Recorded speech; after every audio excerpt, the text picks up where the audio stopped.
الحمد لله إن الحمد لله نحمده ونستعينه ونستغفره ونعوذ بالله من شرور أنفسنا ومن سيئات أعمالنا من يهده الله فلا مضل له ومن يضلل فلا هادي له وأشهد أن لا إله إلا الله وأشهد أن محمدا عبده ورسوله أما بعد فإن خير الحديث كتاب الله وخير الهدي هدي محمد صلى الله عليه وعلى آله وسلم وشر الأمور محدثاتها وكل محدثة بدعة وكل بدعة ضلالة وكل ضلالة في النار.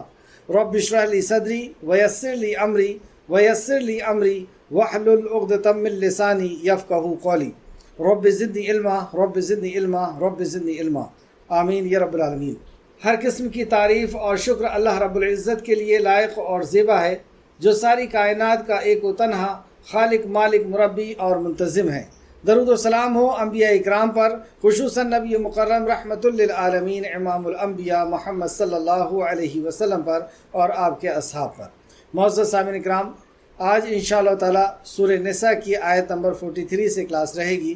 اللہ رب العزت سے دعا ہے کہ اللہ رب العزت ہمیں صحیح معنوں میں قرآن مقدس کو سمجھنے، اس پہ غور و فکر کرنے، ایمان لا کرنے کا عمل کرنے کی توفیق عطا فرمائے. آمین یا رب العالمین. اعوذ باللہ من الشیطان الرجیم. اے اللہ، ہم تیری پناہ میں آتے ہیں شیطان سے. اے اللہ، تو شیطان کے مکر و فریب سے ہمیں بچا لے کہ وہ ہمیں تیرے دین سے، تیرے کلام سے دور کر دے. بسم اللہ الرحمن الرحیم. اللہ کے نام سے جو بڑا مہربان اور بار بار رحم فرمانے والا ہے. اس عظیم کام کو ہم اللہ سبحانہ و تعالیٰ کے نام سے شروع کرتے ہیں، جو بڑا مہربان اور بار بار رحم کرنے والا ہے. یا ایھا الذین آمنوا، اے وہ لوگو جو ایمان لائے ہو. خطاب مطالبہ ایمان والوں سے. اے لوگو جو ایمان لائے ہو، تم اس وقت نماز کے قریب نہ جاؤ جب تم نشے میں ہو، یہاں تک کہ تم سمجھنے لگو جو کچھ تم کہتے ہو. نماز کے قریب جانے سے روک دیا گیا اس وقت جب نشے کی حالت میں ہو. اور کیوں نشے کی حالت میں روکا گیا؟ کیونکہ تم کیا کہتے ہو تمہیں پتہ نہیں.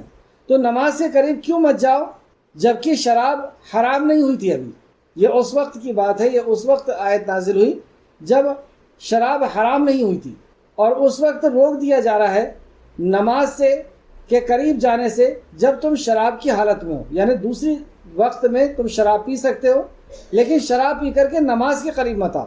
کیوں مت آؤ؟ کیونکہ تم کیا کہتے ہو تمہیں پتہ نہیں. تو پتہ یہ چلا کہ نماز کس حالت میں پڑھنا چاہیے کہ ہم کیا کہہ رہے ہیں ہمیں پتہ ہو. ایک حدیث کا مفہوم ہے کہ اللہ رب العزت غافل دل کی دعا قبول نہیں کرتا. ہم نماز پڑھ رہے ہیں لیکن ہمارا دل غافل ہے. جیسے شراب کی حالت میں جو نماز پڑھے گا اس کا دل غافل ہوگا، وہ کیا کہہ رہا ہے اسے پتہ نہیں ہوگا، اور وہ دعا کی جگہ میں اپنے لیے بددعا بھی کر سکتا ہے کیونکہ اسے پتہ نہیں ہے وہ کیا کہہ رہا ہے. تو پہلا سبق تو یہ ملا کہ ہم نماز میں کیا پڑھ رہے ہیں ہمیں پتہ ہونا چاہیے. دوسری بات یہ کہ شراب تدریجاً حرام کی گئی، اسٹیپ بائی اسٹیپ. یہ اللہ سبحانہ و تعالیٰ کی حکمت تھی.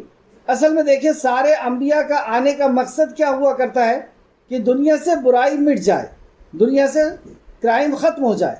اور اس کی حکمت یہ ہے کہ پہلے بندہ اللہ رب العزت کو جانے، اس کی توحید کو جانے، آخرت کا یقین کرے، تقدیر کا یقین جانے، اور اس کے بعد جیسا جیسا اس کے اندر ایمان آتا ہے اللہ رب العزت نے ویسے ویسے احکامات کو نازل فرمایا.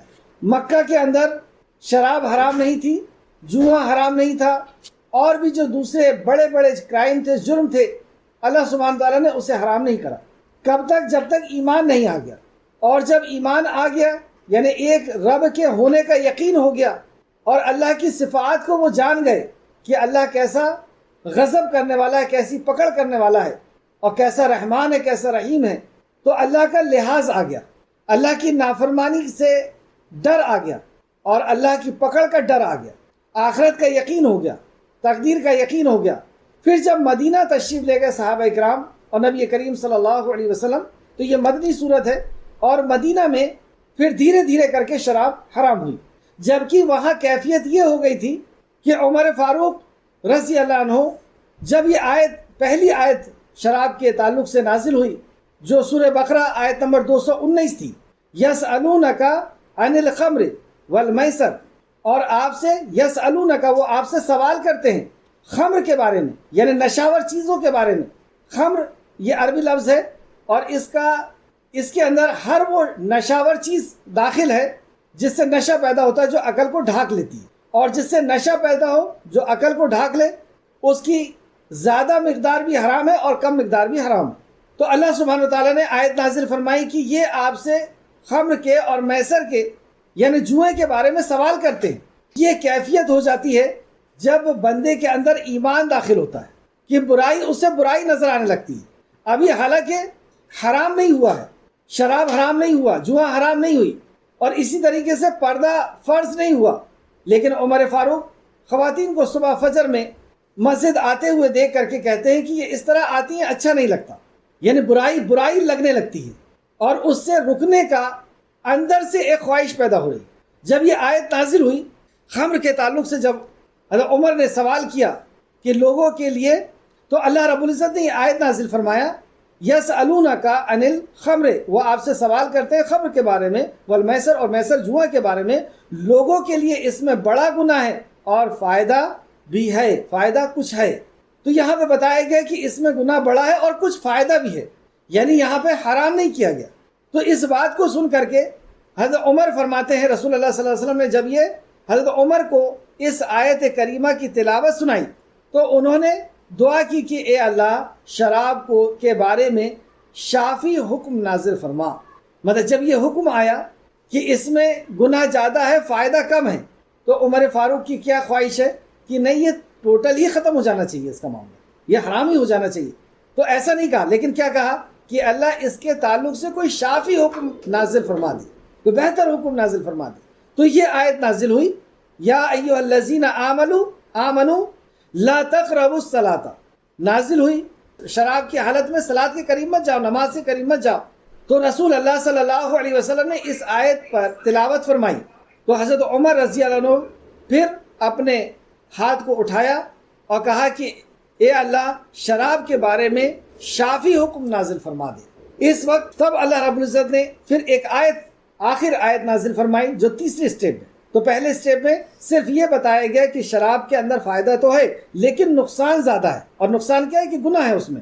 اور دوسرے سٹیپ میں کہ اب تم شراب کی حالت میں نماز کے قریب مت جاؤ، کیونکہ نماز سے محبت ہے، اور ایک نماز کے بعد دوسری نماز کے آنے تک اگر نشہ نہیں اترا تو کیا کریں گے، تو کچھ اور رکنا شروع ہو گئے۔ اور پھر تیسری حالت میں جو سورہ مائدہ آیت نمبر 90 سے 91 تک اللہ سبحانہ تعالیٰ نے فرمایا، اور اس میں پھر فائنل کہہ دیا کہ یہ شراب حرام ہے جیسے کہ فرمایا۔ تو جب یہ دوسرا حکم نازل ہوا کہ نماز کے قریب مت جاؤ، تو اس وقت مسلمان نماز کے اوقات میں شراب نہیں پیا کرتے تھے۔ اور اس کے بعد جب یہ آیت کریمہ نازل ہوئی یعنی سورہ مائدہ آیت نمبر 90 اور 91، اے ایمان والو شراب اور جواں اور پاسے ناپاکی کے کام اعمال ہیں، اور یہ شیطانی عمل ہے، یہ ناپاک کام اور اعمال شیطانی ہیں، تم اس سے بچتے رہو تاکہ تم نجات پاؤ۔ کیا پتہ چلا؟ اے ایمان والو شراب اور جواں اور پاسے ناپاکی کے کام ہیں، ناپاکی کے اعمال ہیں اور شیطانی عمل میں سے ہیں، سو ان سے بچتے رہو تاکہ تم نجات پاؤ۔ تو نجات پانے کے لیے یہ چیز ضروری ہوگی۔ شیطان تو یہ چاہتا ہے کہ شراب اور جوئے کے سبب تمہارے آپس میں دشمنی اور نجس یعنی برائیاں ڈال دے، اور تمہیں اللہ کی یاد سے اور نماز سے روک دے۔ تو پھر کیا تم باز آتے ہو، مطلب کیا اب تم رک جاتے ہو؟ تو یہ یہاں سے اس کو شراب کو اور جوئے کو حرام کر دیا گیا، اور کہا گیا کہ یہ شیطانی کام ہے اور اس سے بچ جاؤ تاکہ تم نجات پاؤ۔ اور اس کے اندر کیا برائی ہے؟ اس کے اندر برائی یہ ہے کہ اس کے پینے کے بعد دشمنی پیدا ہوتی ہے، اور یہ نجس چیز ہے، رنجش پیدا کرتی ہے، دشمنی اور رنجش ڈالنے والی ہے یہ، اور اللہ کی یاد سے اور نماز سے روک دیتی ہے۔ تو کیا تم رکتے ہو؟ تو یہ آیت سن کر حضرت عمر فاروق رضی اللہ عنہ نے کہا کہ ہم باز آ جاتے ہیں۔ تو اس طرح 3 بار میں، اور اگر غور کریں تو مکی زندگی کے اندر جب تک ایمان کی آیت نازل نہیں ہو گئی، عقیدہ درست نہیں ہو گیا، اور پھر مکہ سے مدینہ تشریف لے کر کے آئے، اور پھر مطالبہ بھی ایمان والوں سے کیا گیا، یا ایھا الذین آمنوا کہہ کر کے اللہ نے خطاب کیا کہ ایمان والوں کے لیے یہ حکم ہے کہ ایمان والوں کے لیے شراب جو ہے وہ حرام ہے۔ نشاور چیز کے تعلق سے یہاں پر صرف شراب مراد نہیں لی جائے گی، کیونکہ خمر کا لفظ استعمال کیا گیا، اور خمر ہر اس چیز کو کہتے ہیں جس کے استعمال سے عقل میں پردہ پڑ جائے، یعنی ہر وہ چیز جو نشہ پیدا کرتی ہے وہ خمر ہے، اور ہر قسم کا خمر حرام ہے۔ حدیث اس طرح ہے جو امام مسلم نے روایت کیا ہے، سیدنا عبداللہ بن عمر رضی اللہ عنہ بیان کرتے ہیں رسول اللہ صلی اللہ علیہ وسلم نے فرمایا ہر نشہ آور چیز خمر ہے اور ہر نشہ آور حرام ہے۔ مسلم شریف حدیث نمبر 2003۔ سیدنا عبداللہ بن عمر رضی اللہ عنہ بیان کرتے ہیں عمر رضی اللہ عنہ نے رسول اللہ صلی اللہ علیہ وسلم کے ممبر پر خطبہ میں فرماتے ہوئے سنا، اے لوگو، جب شراب کی حرمت کا حکم نازل ہوا تو اس وقت یہ 5 چیزیں انگور، کھجور، گندم یعنی گیہوں، جو اور شہد سے تیار کی جاتی تھی۔ شراب ہر وہ چیز ہے جو عقل پر پردہ ڈال دے، یعنی خمر ہر وہ چیز ہے جو عقل پہ پردہ ڈال دے۔ بخاری شریف حدیث نمبر 5588، مسلم شریف حدیث نمبر 3032۔ اور بھی اس تعلق سے حدیث آپ لکھ لیں، ابو داؤد شراب کے تعلق سے ابو داؤد حدیث نمبر 3674، اور مسلم شریف 2003، نسائی 3026 آ گیا ہے۔ یہاں پر شراب کے تعلق سے احکام ہوا، یعنی نشاور چیز کے تعلق سے۔ آیت کو پھر سے دیکھیں، اے لوگو جو ایمان لائے ہو، تم اس وقت نماز کے قریب نہ جاؤ جب تم نشے میں ہو، یہاں تک کہ تم سمجھنے لگو جو تم کہتے ہو، یعنی نماز کے اندر ہم جو کہتے ہیں وہ ہمیں سمجھنا چاہیے، اور نہ ناپاکی کی حالت میں نماز کے قریب جاؤ یہاں تک کہ تم غسل کر لو۔ ہاں اگر راہ چلتے گزرو تو اور بات ہے، یعنی مسجد کے اندر راہ چلتے ہوئے گزر جاؤ تو اور بات ہے، ہاں لیکن نماز تو تم کسی حالت میں نہیں پڑھ سکتے۔ کب؟ اور نہ ناپاکی کی حالت میں نماز کے قریب جاؤ، جیسے شراب کی حالت میں تم نماز سے قریب نہیں جا سکتے، اسی طریقے سے ناپاکی کی حالت میں بھی نماز نہیں پڑھ سکتے، لیکن مسجد سے تم گزر سکتے ہو۔ ابن عباس رضی اللہ عنہ بیان فرماتے ہیں کہ مسجد میں سے گزرنے کی اجازت تو ہے لیکن مسجد میں بیٹھنے کی اجازت نہیں ہے۔ تفسیر ابن کثیر جلد نمبر 1 صفحہ نمبر 106۔ یہ بات کی تصدیق اس حدیث سے بھی ہوتی ہے جو امام بخاری نے روایت کیا کہ پہلے صحابہ اکرام کے حجرے کے دروازے مسجد نبوی پہ کھلتے تھے، لیکن نبی کریم صلی اللہ علیہ وسلم نے اپنے آخری دور میں سوائے حضرت ابو بکر صدیق کے حجرے کے دروازے کے اور دوسرے سارے صحابہ کے حجرے کے دروازوں کو مسجد نبوی میں جو کھلتے تھے ان کو بند کروا دیا۔ اس سے یہ بھی پتہ چلتا ہے کہ یہ اشارہ تھا حضرت ابو بکر صدیق کے نبی کریم صلی اللہ علیہ وسلم کے بعد ذمہ دار یعنی خلیفہ بننے کا، اور انہیں بار بار مسجد میں آنے کی ضرورت پڑے گی، وہاں کے کام کو انجام دینا ہوگا۔ تو بہرحال رسول کریم صلی اللہ علیہ وسلم نے سوائے ابو بکر صدیق کے باقی سارے دروازوں کو بند کروا دیا۔ یہ بخاری شریف کی حدیث ہے، حدیث نمبر 467۔ اس سے یہ پتہ چلا کہ پہلے صحابہ اکرام، مفسر فرماتے ہیں تفسیر ابن کثیر میں کہ صحابہ اکرام کو جب حالت غسل کی ہو جاتی تھی، جب ان کے اوپر غسل فرض ہو جاتا تھا اور گھر کے اندر پانی نہیں ہوتا تھا، تو انہیں مجبوراً مسجد سے کراس کر کے یعنی مسجد نبوی سے نکل کر کے پانی لینے جانا پڑتا تھا۔ تو اللہ سبحانہ و تعالیٰ نے ان کی اس بات کو دیکھتے ہوئے یہ فرما دیا کہ اگر تمہیں ضرورت ہے تو یہاں سے تم نکل سکتے ہو۔ اور ابن عباس فرماتے ہیں کہ بیٹھنے کی اجازت نہیں ہے ناپاکی کی حالت میں، اور ناپاکی کی حالت میں نماز بھی نہیں پڑھ سکتے۔ لیکن اگر کوئی مجبوری ہے، جیسے سفر میں ہے اور پانی نہیں مل رہا ہے، یا ایسی بیماری ہے کہ پانی کو ٹچ کرنے سے کوئی بڑی اور زیادہ بیماری مرض میں اضافہ ہو جائے گا، یا کچھ زیادہ مرض بڑھ جائے گا، موت ہو سکتی ہے، یا زیادہ بیماری بڑھ سکتی ہے، یا سفر کے اندر پانی نہیں مل رہا ہے، تو اس کنڈیشن میں کیا کریں؟ کیا نماز نہ پڑھیں؟ تو نماز کسی بھی حالت میں معاف نہیں، جیسے آگے پتہ چلتا ہے، اور نہ ناپاکی کی حالت میں نماز کے قریب جاؤ یہاں تک کہ تم غسل کر لو، یعنی غسل کر کے ہی نماز پڑھ سکتے ہو۔ ہاں اگر راہ چلتے گزرو تو اور بات ہے، اور اگر تم بیمار ہو، یعنی یہ بیماری عام بیماری نہیں ہے کہ بخار آ گیا تو ہم تیمم کر لیں، یہ ایسی بیماری ہے جس بیماری سے جان جانے کا خطرہ ہو گیا ہو، یا جس بیماری سے جسم کے سل ہونے کا، جیسے پیرالائسس جس کو کہتے ہیں، یا ایسا کچھ بڑی چیز ہونے کا ڈر ہو، تو اگر تم بیمار ہو یا سفر پر ہو ایسا سفر ہے جہاں پانی نہیں ہے، یا تم میں سے کوئی رفع حاجت سے فارغ ہو کر آیا ہے، یعنی لیٹ بات سے آیا ہے، یا تم نے عورتوں سے مباشرت کی ہے، پھر تمہیں پانی نہ ملے۔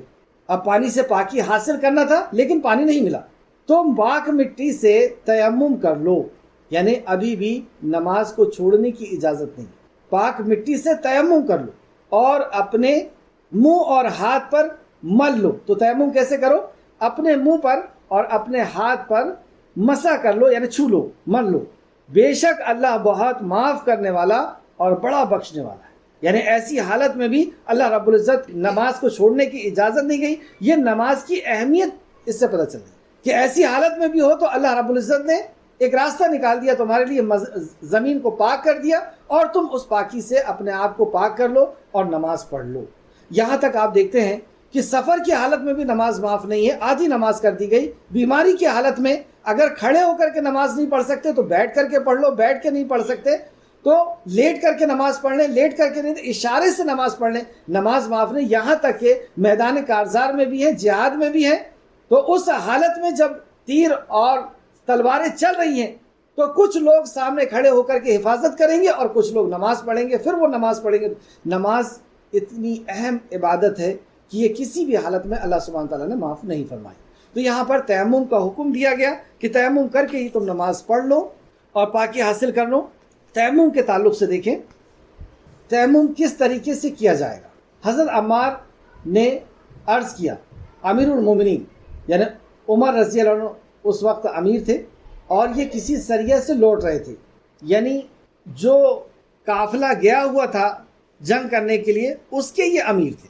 یہ خلافت کے دور کا وقت نہیں ہے، یہ رسول اللہ صلی اللہ علیہ وسلم کے دور کا وقت ہے کی بات ہے کہ حضرت عمار نے عرض کیا، اے امیر المومنین عمر رضی اللہ عنہ، یاد نہیں کہ جب میں اور آپ ایک سریے میں تھے، ہمیں حالت جنابت لاحق ہو گئی اور ہمارے پاس پانی نہیں تھا، تو آپ نے نماز نہ پڑھی اور میں نے زمین پر اچھی طرح لوٹ پوٹ ہوا اور نماز پڑھ لی، اور جب ہم واپس آئے تو میں نے رسول اللہ صلی اللہ علیہ وسلم کی خدمت میں اس کا ذکر کیا، تو آپ نے فرمایا، مطلب اس کا ذکر کیا کہ ہم حالت جنابت میں تھے، یعنی غسل ہمارے پر فرض ہو گیا تھا اور پانی نہیں تھا، تو عمر نے تو نماز نہیں پڑھی کیونکہ وہ پاکی حاصل نہیں کر سکے۔ میں نے اپنا جو ہے ذہن کے مطابق زمین میں نے لوٹ پوٹ ہوا اور میں نے نماز پڑھ لی۔ یہ بات رسول اللہ صلی اللہ علیہ وسلم کو بتائی تو آپ صلی اللہ علیہ وسلم نے فرمایا، پس تمہیں یہی کافی تھا کہ آپ نے اپنے دست مبارک کو زمین پر مارا، یعنی پریکٹیکل کر کے رسول اللہ نے دکھایا، اپنے دست مبارک کو یعنی اپنے پنجوں کو، اپنے ہاتھ کو زمین پر مارا، پھر اس میں پھونک ماری، زمین میں ہاتھ مارا، اٹھایا اور اس پر پھونک ماری اور اس کے ساتھ اپنے چہرے اور دونوں ہتھیلیوں کو مل لیا، چہرے کو پھیرا اور اپنے ہتھیلیوں کو مل لیا، بس اتنا ہی ہے تیمم۔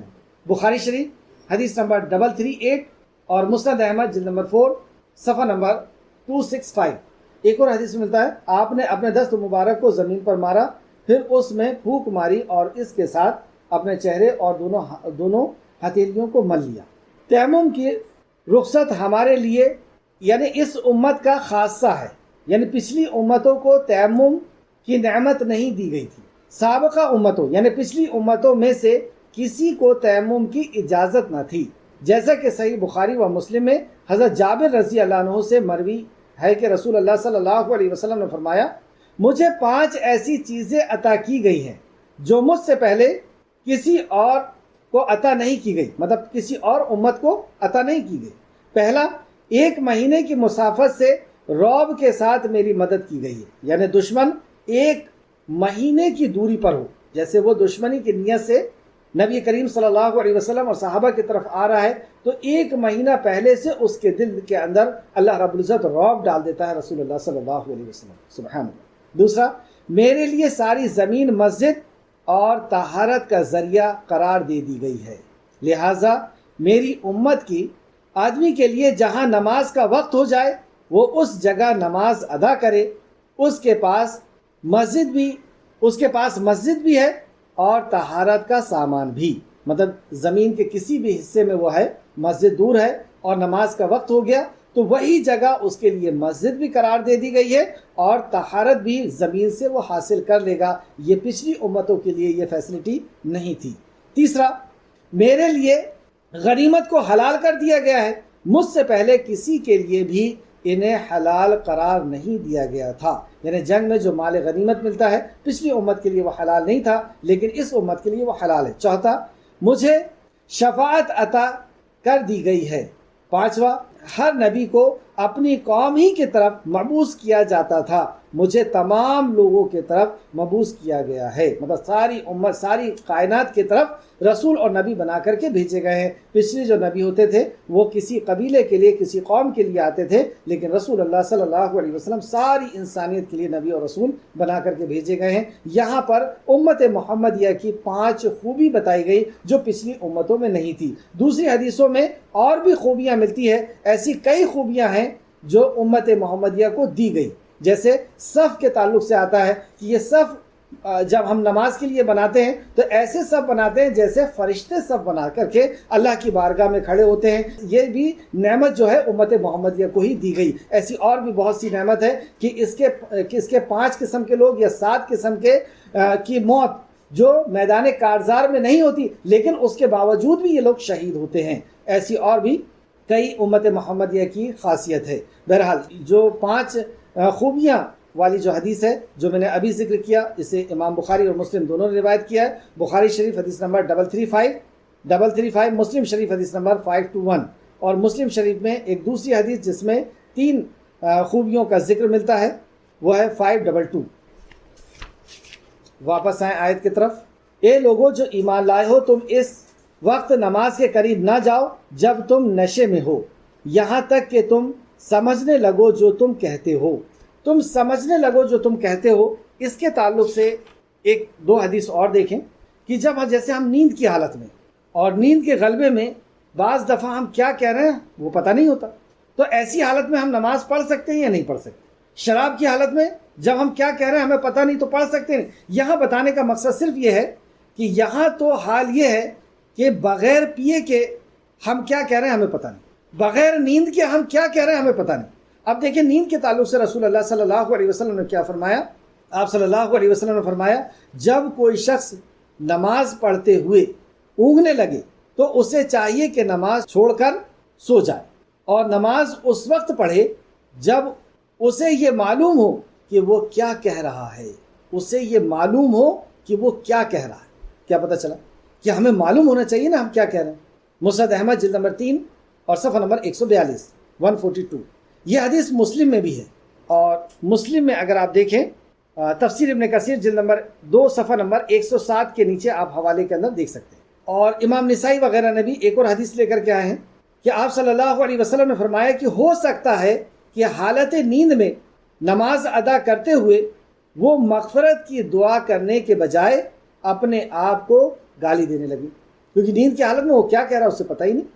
بخاری شریف حدیث نمبر 212، اس سے یہ پتہ چلا کہ ہمیں اس حال میں نماز پڑھنا چاہیے کہ ہم کیا کہہ رہے ہیں ہمیں پتہ ہو۔ اگر نیند آ رہی ہے تو ہم نماز کو چھوڑ دیں، سو جائیں، کیونکہ یہی رسول اللہ کا حکم ہے، اور بعد میں پھر نماز ادا کریں بالکل فریش ہو کر کے کہ ہم خالق کائنات کے سامنے کھڑے ہیں، ادب اور احترام کے ساتھ کھڑے ہوں۔ جو بھی سنتیں ہیں ان ساری سنتوں کا خیال رکھیں، اور خاص طور پر یہ اس کیفیت کے ساتھ ہو کہ ہمارا رب ہمیں دیکھ رہا ہے، احسان کی حالت میں ہم ہوں کہ ہمارا رب ہمیں دیکھ رہا ہے، ہم اللہ کو دیکھ رہے ہیں، یہ ہونا چاہیے۔ اگر یہ نہیں ہو سکتا تو کم از کم یہ ہو کہ اللہ سبحانہ و تعالیٰ ہمیں دیکھ رہا ہے، اور اس ادب اور احترام سے کھڑے ہوں، اور ہم کیا کہہ رہے ہیں وہ ہمیں پتہ ہو۔ اللہ رب العزت ایسی نماز ادا کرنے کی ہم سب کو توفیق عطا فرمائے۔ پھر اس کے بعد اللہ سبحانہ و تعالیٰ نے فرمایا اور ناپاکی کی حالت میں نماز کے قریب نہ جاؤ یہاں تک کہ تم غسل کر لو، یعنی پاکی حاصل کر لو۔ ہاں اگر راہ چلتے گزرو تو اور بات ہے، مطلب مسجد سے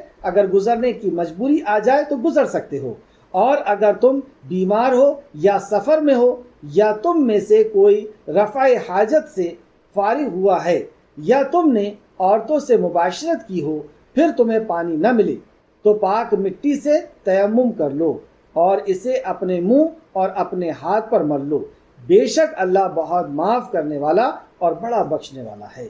ان اللہ کان عفوا غفورا۔ سبحان اللہ. 2 اللہ رب العزت کی صفات آخر میں بیان کی گئی. آیت نمبر 45 الم ترا کیا نہیں دیکھا اے نبی کریم صلی اللہ علیہ وسلم کیا آپ نے ان لوگوں کو نہیں دیکھا جنہیں کتاب کا کچھ حصہ دیا گیا تھا. کون ہے یہ اہل کتاب ہے جنہیں تورات اور انجیل دی گئی تھی. یہ یہودیوں کا ذکر کیا جا رہا ہے اور ان کی شرارتوں یا ان کی نافرمانی کا ذکر اور انہیں سرزنش کرتے ہوئے یعنی ڈراتے ہوئے ڈانٹتے ہوئے ان کو ایمان کی دعوت دی گئی اس آیت میں. اے نبی صلی اللہ علیہ وسلم کیا آپ نے ان لوگوں کو نہیں دیکھا جنہیں کتاب کا کچھ حصہ دیا گیا؟ وہ گمراہی خریدتے ہیں جبکہ کتاب آ گئی، ہدایت آ گئی، دستور حیات آ گیا، اللہ کی طرف سے زندگی گزارنے کا طریقہ آ گیا، لیکن اسے چھوڑ کر کے وہ گمراہی خرید رہے ہیں. یعنی اللہ رب العزت نے جس انداز میں زندگی جینے کی ہدایت دی ہے اسے چھوڑ کر کے وہ خواہشات نفس کے پیچھے چلنا چاہتے ہیں، یا اپنے معاشرے کی خواہش کے پیچھے چلنا چاہتے ہیں، یا اپنے دوستوں کی یا شیطان کی، اور یہ ساری چیزیں مل جاتی ہیں جا کر کے کہ شیطان کی قدموں کے پیچھے چلنا چاہتے ہیں. اچھا، خریدنا یہاں پہ لفظ آیا. خریدنے میں کیا ہوتا ہے؟ خریدنے میں کوئی چیز پسند کی جاتی ہے اور کسی چیز کو دے کر کے کوئی چیز لی جاتی ہے. تو انہوں نے پسند کیا دنیا کو اور بیچ دیا آخرت کو بیچ کر کے دنیا کو انہوں نے خرید لیا اور پسند کر لیا اپنی نفسانی خواہشات کو، اپنے زندگی جینے کے طریقے کو، اپنی دنیا. تو اللہ سبحانہ تعالیٰ فرمایا کہ انہیں کتاب دی گئی تھی، اس کے باوجود انہوں نے ایسا کیا. تو وہ گمراہی خریدتے ہیں اور یہ چاہتے ہیں کہ تم بھی سیدھی راہ سے بہک جاؤ. اب انسانیت کی ایک اور فطرت بتائی گئی کہ وہ جہاں ہوتا ہے وہیں کی طرف دعوت دیتا، اسی چیز کی طرف دعوت دیتا. آپ دیکھ لیں، جس کے پاس جس چیز کی اہمیت ہوگی وہ اسی چیز کی دعوت دے گا. جس کے پاس شراب کی اہمیت ہوگی وہ شراب کی طرف، جس کے پاس نماز کی، جس کے پاس توحید کی، جس کے پاس آخرت، جس کے پاس جو چیز کی اہمیت دین کی اہمیت ہے تو دین کی طرف دعوت دے گا، بددینی کی اہمیت ہے تو بددینی کی طرف دعوت دے گا. تو یہ خود تو گمراہ ہوتا ہے، اس نے دنیا کو خرید لی ہے اور دوسروں کو بھی دنیا کی دعوت دے رہا ہے، اور یہ چاہتے ہیں کہ تم بھی سیدھے راہ سے بہک جاؤ. تو جو صراط مستقیم پر چل رہا ہے یہ ایسا چاہتے ہیں جو دنیا کے خریدار ہیں، جنہوں نے آخرت کو بیچ کر کے دنیا کو خرید لیا ہے، ہدایت کو چھوڑ کر کے اور گمراہی کو خرید لیا ہے. یہ دوسرے کو بھی چین سے نہیں رہنے دیں گے، یہ دوسروں کو بھی کھینچ کر کے اسی طرف لے کر کے آئیں گے. لیکن اللہ سبحانہ تعالیٰ نے آگے فرمایا اور اللہ تمہارے دشمنوں کو خوب جانتا ہے. یعنی یہ ہمارے دشمن. کون دشمن ہے؟ جو ہمیں دنیا کے طرف کھینچ کر کے لاتے ہیں یا آخرت کے مقابلے میں دنیا کو ترجیح دینے کا کہتے ہیں. اس کا یہ مطلب نہیں ہے کہ دنیا کو ہم بھول جائیں، یہ تو رحمانیت ہے جو اسلام میں حرام ہے. اسلام نے تو دنیا بھی مانگنے کا حکم دیا، یعنی اللہ سبحانہ و تعالیٰ نے دنیا بھی حاصل کرنے کی ہمیں دعا سکھائی اور آخرت میں ربنا آتنا فی الدنیا، بلکہ پہلے دنیا کو مانگنا سکھایا اللہ رب العزت نے. ربنا آتنا فی الدنیا حسنۃ وفی الآخرۃ حسنۃ وقنا عذاب النار، اور آخرت عطا فرما دے اللہ اور عذاب سے ہمیں محفوظ کر لے. یہ دعا سکھائی گئی. تو دنیا ہمیں حاصل کرنا ہے لیکن آخرت کا سودا کر کے نہیں، آخرت کو بیچ کر کے نہیں، آخرت کو داؤ پہ لگا کر کے نہیں. تو اللہ تمہارے دشمنوں کو خوب جانتا ہے، یعنی جو آخرت سے غافل کر کے دنیا کی طرف لگا دیتے ہیں یہ تمہارے دشمن. کیا ہم ایسے لوگوں کو دشمن سمجھتے ہیں جو اللہ رب العزت کے دین سے ہمیں روک دے؟ اور اللہ دوست اور مددگاری کے طور پر کافی ہے. سبحان. ایک طرف وہ ہے جو دنیا اللہ رب العزت کی نافرمانی کی طرف تمہیں بلا رہا، یہ تمہارا دشمن ہے، لیکن اس کو ہم نے اکثر و بیشتر دوست بنا کر دیا. اور دوسرے طرف اللہ رب العزت آفر دے رہا ہے کہ اسے تم دشمن جان لو تو تمہارا دوست کون ہو جائے گا؟ اللہ سبحانہ و تعالیٰ ہو جائے گا. کتنا بڑا آفر ہے کہ ہم اپنے دشمن کو پہچانیں جو اللہ کی نافرمانی کی آئیڈیا دیتا ہے، دل کے اوپر وسوسہ کرتا ہے. بغیر دکھنے والا دشمن شیطان، وہ صرف دل میں آئیڈیا دیتا ہے، اور دکھنے والا وہ آمنے سامنے بیٹھ کر کے اور پھر صراط مستقیم سے، اللہ کے کلام سے، صحیح احادیث سے اور صحابہ اکرام نے جس طرح اس پہ عمل کیا اس سے وہ نکال کر کے اور اپنے باپ دادا کے یا معاشرے کے یا زیادہ تر لوگوں کے، اکثریت جو ہے وہ گمراہ ہوتی ہے. پتہ ہے آپ کو 17 مقام پر اللہ رب العزت نے قرآن میں فرمایا کہ اکثریت جو ہے وہ گمراہی میں جاتی ہوتی ہے، اللہ کی نافرمان ہوتی ہے، اللہ سے دور ہوتی ہے.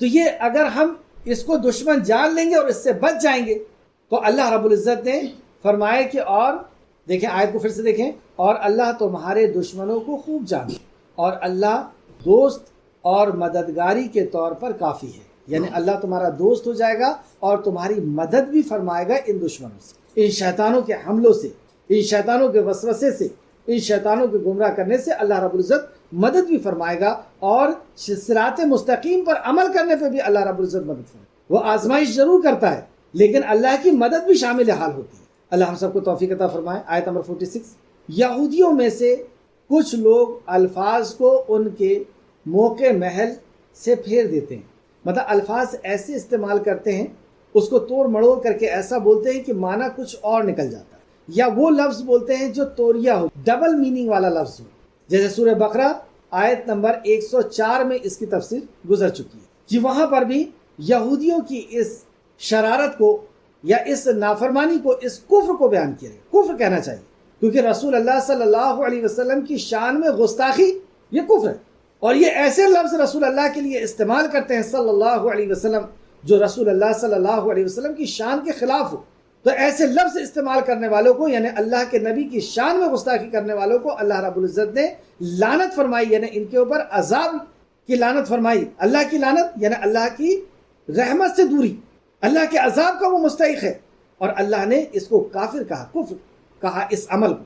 تو آیت سماعت فرمائے، یہودیوں میں سے کچھ لوگ الفاظ کو ان کے موقع محل سے پھیر دیتے ہیں اور پھر اپنی زبانوں کو توڑ موڑ کر سچے دین کے خلاف تانا زنی کرتے ہیں۔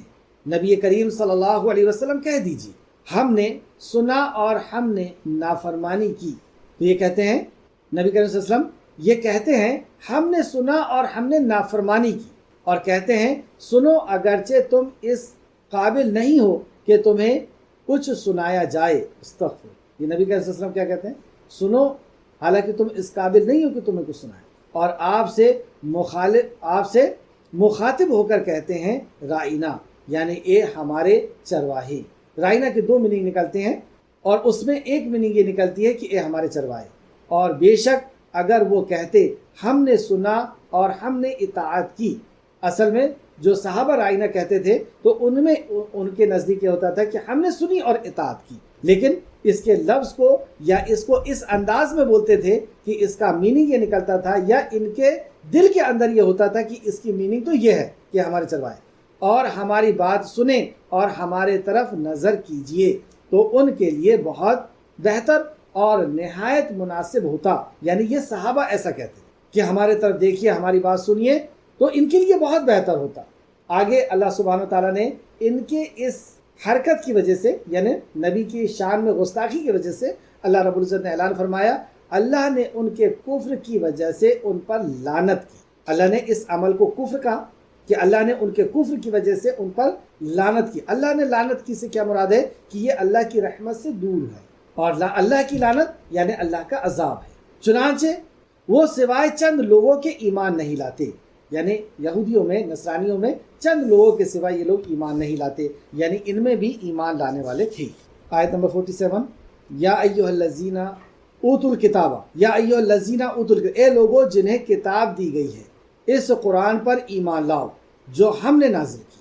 یہ وہ آیت ہے جس میں سرزنش کرتے ہوئے ایمان کی دعوت دی جا رہی ہے۔ اے لوگوں جنہیں کتاب دی گئی ہے، اس قرآن پر ایمان لاؤ جو ہم نے نازل کی۔ تو قرآن کے نزول کی نسبت اللہ نے اپنے طرف کی، یہ کلام ہم نے نازل کیا۔ وہ اس کی تصدیق، اور کیا دلیل ہے کہ یہ اللہ نے نازل کیا؟ تو دلیل بھی دی جا رہی ہے، وہ اس کی تصدیق کرنے والا ہے جو تمہارے پاس ہے۔ جو تمہارے پاس ہے یہ اس کو سچا بتاتا ہے، اس کے اندر بھی اس کی باتیں، یعنی دیکھیں آپ کہ پہلے جب کوئی نبی جاتے تھے تو اپنے آنے والے نبی کی خبر دے کر کے جاتے تھے۔ پہلے جب کوئی کتاب منسوخ ہونے والی ہوتی تھی تو آنے والی کتاب کی خبر دے کر کے جاتی تھی۔ تو انجیل نے اور عیسیٰ علیہ السلام نے خبر دے کے گئے تھے، اور ساری نشانیاں، ساری پیشن گوئی نبی کریم صلی اللہ علیہ وسلم کی کر دی۔ آپ کے نسب کی، آپ کہاں رہنے والے ہیں، کس شہر میں رہنے والے ہیں، وہ شہر کیسا ہوگا، بے شمار پیشن گوئیاں عیسیٰ علیہ السلام نے کر دی تھی۔ اور یہ اپنی کتاب میں وہ ساری چیزوں کو پڑھ کر کے انہیں پوری چیز پتہ ہو گئی تھی کہ واقعی محمد رسول اللہ صلی اللہ علیہ وسلم اللہ کے رسول ہیں۔ تو یہاں پہ صرف اللہ رب العزت نے انہیں یاد دلایا کہ یہ قرآن ہم نے نازل کیا ہے، وہ اس کی تصدیق کرنے والی ہے، یعنی سچا کہنے والی ہے جو تمہارے پاس ہے، تم ایمان لاؤ، اس سے پہلے کہ ہم تمہارے چہرے بگاڑ دیں، پھر انہیں پیچھے کی طرف پھیر دیں۔ مطلب چہرے بگاڑ دیں، ان کو چہروں کو بدل دیں اور پیچھے کی طرف پھیر دیں، جیسے جانوروں کے پیچھے کی طرف پھر جاتے، یا ان پر اس طرح لعنت بھیجے. اب دیکھیں یہاں پہ لعنت سے مراد عذاب. اس طرح لعنت بھیجے جس طرح ہم نے سبت والوں پر لعنت بھیجی تھی. یہ ہے سنیچر کے دن مچھلی پکڑنے والوں، ان کے اوپر اللہ سبحانہ و تعالیٰ نے لعنت بھیجی تھی. کیوں؟ کیونکہ انہوں نے قرآن میں ہیلا سازی کی تھی. یعنی جو تورات تھی اس کے اندر جو احکام تھا کہ سنیچر کے دن مچھلی نہیں پکڑنا، تو انہوں نے سنیچر کے دن تو نہیں پکڑا، لیکن ہیلا سازی کر کے کہ جمعہ کے دن گڈھے کھود کر کے چھوڑ دیتے تھے، اور آزمائش کے طور پر اللہ رب العزت سنیچر کے دن مچھلیاں بہت زیادہ دکھاتا تھا، بہت زیادہ اوپر آ جاتی تھی، تو وہ مچھلیاں پھنس جاتی تھی. پھر اس کے بعد اتوار کے دن جا کر کے اس کو پکڑ لیتے تھے. تو مچھلیاں کون سے دن پکڑائی گئی اس گڈھے کے اندر؟ سنیچر کے دن. جبکہ سنیچر کے دن مچھلی پکڑنا منع کیا گیا تھا، لیکن اس بہانے سے انہوں نے ڈائریکٹ مخالفت نہیں کی، لیکن اس طریقے سے جو دوسرے راستے سے جو مخالفت کی جاتی ہے. اور آج دیکھیں مسلمان بھی کئی دوسرے راستوں سے مخالفت کرتا ہے. جیسے زکوٰۃ کا وقت قریب آ گیا، 1 سال ہونے والا ہے، تو اپنا مال اٹھا کر کے بیوی کو دے دیا. تو اب میرے پاس تو یہ سال پورا ہوا نہیں، میں نے بیوی کو دے دیا، بیوی کا بھی سال پورا نہیں ہوا اور اس سے پھر واپس لے لیا. تو اس طریقے سے یہ زکوٰۃ کو بچانے کی کوشش کرتے ہیں. کچھ لوگ یوں بھی کرتے ہیں کہ ایک بورے کے اندر دانہ ہے، یعنی گیہوں وغیرہ ہے، اور اس کے اندر بیچ میں زکوٰۃ کی رقم رکھ دی. جیسے مان لیتے ہیں کہ 1 لاکھ روپے زکوٰۃ نکلی، اس کے اندر رکھ دی. ایک غریب انسان کو بلایا اور کہا کہ یہ زکوٰۃ ہے، پورا بورا جو ہے یہ زکوٰۃ ہے. تو اب تم اس کو کیسے لے کر کے جاؤ گے؟ کتنے کا ہوگا یہ تو مارکیٹ میں 3000 کا ہوگا، چلو 5000 لے لو. اس کو 5000 دے دیے اور اس سے وہ بورا خرید لیے. اور کیا سمجھ رہے ہیں کہ اب یہ مال جو 1 لاکھ روپے اس کے اندر ہے یہ ہمارے لیے حلال ہو گیا. کیوں نہیں؟ کیونکہ ہم نے تو زکوٰۃ دے چکے تھے. اب اس نے ہم کو بیچ دیا اس بورے کو. کیا اللہ رب العزت نہیں جان رہا؟ کیا اللہ نہیں دیکھ رہا نیتوں کو؟ یہ ہیلا سازی کر کے صرف اپنے دل کو تسلی دے رہے ہیں. اور اس قسم کی جو بھی ہیلا سازی کرتے ہیں کہ پردہ تو آنکھ کا ہے، یا اور بھی کسی بھی قسم کی جو بھی ہیلا سازی کر کے ہم شریعت سے منہ پھیر رہے ہیں، تو ہم یہ سمجھ لیں کہ یہ کتنا ڈینجر جرم ہے. اور بنی اسرائیل کے واقعات میں سورہ بقرہ کے اندر ہم نے دیکھ چکا ہے کہ انہوں نے پہلے تو کتاب کا ہی انکار کر دیا کہ ہمارے اوپر نازل ہوگی یا ہم سے اللہ بات کرے تو پھر آگے بات ہوگی، اور لے کر کے پھر اس کے احکام کو بدلنا شروع کر دیے، اس کے الفاظ کو بدلنا شروع کر دیے، اور پھر یہ ہیلا سازی کی. تو اللہ سبحانہ تعالیٰ نے اس کے تعلق سے فرمایا کہ تم ایمان لاؤ اس سے پہلے کہ ہم تمہارے چہرے بگاڑ دیں، پھر انہیں پیچھے کی طرف پھیر دیں، یا ان پر اس طرح لعنت بھیجیں جس طرح ہم نے سبت والوں پر لعنت بھیجی تھی. تو اللہ رب العزت نے ان کے اوپر جو لعنت بھیجی تھی، ان کے چہرے کو اللہ رب العزت نے خنزیر اور بندر کے چہرے بنا دیے، سور اور بندر کے چہرے بنا دیے. یہ ہے اللہ رب العزت کے کلام کے ساتھ کفر کرنے کا نتیجہ، اس کے اوپر عمل نہ کرنے کا نتیجہ، اس کی مخالفت کرنے کا نتیجہ. اور یاد کرو اللہ کا حکم ٹلنے والا نہیں. اب ایک اور چیز بتا دی کہ اجل المسمى، ہر چیز کا ایک ٹائم فکس ہے. خوب شرارتیں کر لو. جیسے لوط علیہ السلام کی قوم کے پاس ابراہیم علیہ السلام کو خوشخبری دی بیٹے کی، اور وہاں سے جب لوط علیہ السلام کے پاس حضرت جبرائیل اور میکائیل علیہ السلام نوجوان لڑکوں کی شکل میں پہنچے، تو لوط علیہ السلام اس وقت اپنے کھیت میں تھے، اپنی زمین پر تھے، اور یہ آپ کے ساتھ گھر جانا چاہتے تھے. لوط علیہ السلام نے ان کو پہچانا نہیں اور جانے سے روکنے کے لیے بہانے کرنے لگے. لیکن یہ جو نوجوان تھے انہوں نے ضد کی، نہیں ہم آپ کے ساتھ جائیں گے. اور یہ گھر آئے تو ان کی بیوی نے لوگوں کو بتا دیا کہ کچھ نوجوان لڑکے آئے ہیں، اور ان لوگوں نے بستی والوں نے گھیر لیا اور کہا کہ ان لڑکوں کو ہمارے حوالے کرو. یہ اپنی جنسی خواہش مرد مرد سے پوری کرتے تھے، عورت عورت سے پوری کرتی تھی. حضرت لوط علیہ السلام نے ان کو روکنے کی بہت کوشش کی اور اپنے آپ کو بہت زیادہ بے عزتی محسوس کر رہے تھے کہ میری قوم کے لوگ ہیں اور یہ ایسی حرکت کر رہے ہیں. یہاں تک انہوں نے کہا کہ میرے قوم کی کیا بیٹیاں تمہارے لیے کم نہیں ہیں؟ میری بیٹیاں نہیں ہیں، یعنی میری قوم کی بیٹیاں نہیں ہیں، تم اپنی ضرورت ان سے پوری کرو. اور یہ بار بار قریب آتے تھے. دیکھیں شرارت بار بار. یہاں میں بتانا صرف یہ چاہ رہا ہوں کہ جو شرکسی ہوتے چلی جا رہی ہے، بڑھتے چلی جا رہی ہے اللہ کی نافرمانی، اور اللہ کا عذاب نہیں آ رہا، وجہ کیا ہے؟ اس وجہ کی طرف میں آپ کا دھیان لانا چاہ رہا ہوں. تو یہ بار بار پکڑنے کی کوشش کرتے تھے ان نوجوان لڑکوں کو جو اصل میں جبرائیل اور میکائیل تھے. اور جب یہ پکڑنے کی کوشش کرتے تھے تو جو حضرت لوط علیہ السلام ہے وہ بار بار سامنے آ کر کے روکنے کی کوشش کرتے. تو جبرائیل علیہ السلام نے مٹی اٹھائی زمین سے اور ایسا پھینکا، اندھے ہو گئے، واپس لوٹے. پھر جبرائیل علیہ السلام نے حضرت مدد وقت کے نبی کو لوط علیہ السلام کو بتایا کہ ہم وقت کے نبی ہیں اور صبح ان کے اوپر عذاب آنے والا ہے، کیا صبح قریب نہیں؟ کیا صبح قریب نہیں؟ ہم بھی اپنے بارے میں سوچیں، کیا ہماری موت کا وقت قریب نہیں؟ کیا ہم ہر وقت اپنی موت کے اپنے قبر کے قریب نہیں جا رہے ہیں؟ یہ بغاوت کب تک کر پائیں گے؟ جبرائیل علیہ السلام نے بتایا نا کہ کر لینے دو ان کو رات بھر. یہ کتنی شرارتیں کرتے ہیں، کتنا ہم کو پکڑنے کی کوشش کرتے ہیں، کیا کیا کرنے کی کوشش کرتے ہیں. کر لینے دو ان کو. کیا صبح قریب نہیں؟ تو ہمارا وقت بہت قریب ہے، اور کس کا وقت کتنا قریب ہے یہ اللہ بہتر ہی جانتا ہے. تو یہاں بتایا کہ سبت والوں کے دن، سنیچر والوں کے دن جس کو جیسے اللہ رب العزت نے پکڑا تھا یہ تمہیں بھی پکڑ لے. اور اللہ کا حکم ٹلتا نہیں، یعنی ایک وقت مقرر ہے. جب وہ وقت مقرر آ جائے گا تو پھر ہمیں ایک لمحے کی بھی مہلت نہیں ملی، نہ توبہ کرنے کی، نہ واپس لوٹنے کی، نہ کچھ کرنے کی. اس سے پہلے ہم اللہ رب العزت سے توبہ استغفار کریں. یہ آیت سن کر کے قاب احبار کس کو کہتے ہیں؟ جو تورات اور انجیل کے جاننے والے عالم ہوا کرتے ہیں، ان کو کہتے ہیں. وہ اس آیت کو سن کر کے اور ان کے اندر ایسی کیفیت ان کی طاری ہوئی کہ انہوں نے ایمان قبول کر لیا. کیونکہ انداز ہی ایسا ہے کہ تم جانتے ہو، تم سمجھتے ہو. جیسے آج ہم کو کہا جائے کہ تم جانتے ہو، سمجھتے ہو کہ قرآن اللہ کا کلام، اس پر ایمان لے آؤ، اس پہ غور و فکر کر لو، اس پہ عمل کر لو. اس وقت سے آنے کے پہلے کہ تم پر اللہ رب العزت کا عذاب آ جائے اور تمہاری صورتیں مسخ کر دی جائے، تمہاری صورتیں بدل دی جائے، تو ہمارے اندر کیا ڈر پیدا نہیں ہونا چاہیے؟ یہ قاب احبار کے اندر ڈر پیدا ہوا. سماعت فرمائیں تفسیر ابن کثیر جلد نمبر 2 صفحہ نمبر 115. قاب نے حضرت عمر رضی اللہ عنہ کے زمانے میں اسلام قبول کیا تھا. ان کا ارادہ بیت المقدس جانے کا تھا، مگر راستے میں جب مدینہ منورہ سے گزرے تو حضرت عمر رضی اللہ عنہ نے حضرت عمر ان کے پاس گئے اور آپ نے فرمایا قاب مسلمان ہو جاؤ. تو انہوں نے کہا، اب دیکھیں پہلے یہ دعوت دینے کے لیے گئے، کون گئے ہیں؟ حضرت عمر فاروق ان کے پاس دعوت دینے کے لیے گئے. اور دعوت کیسے دیتے ہیں کہ اے قاب مسلمان ہو جاؤ.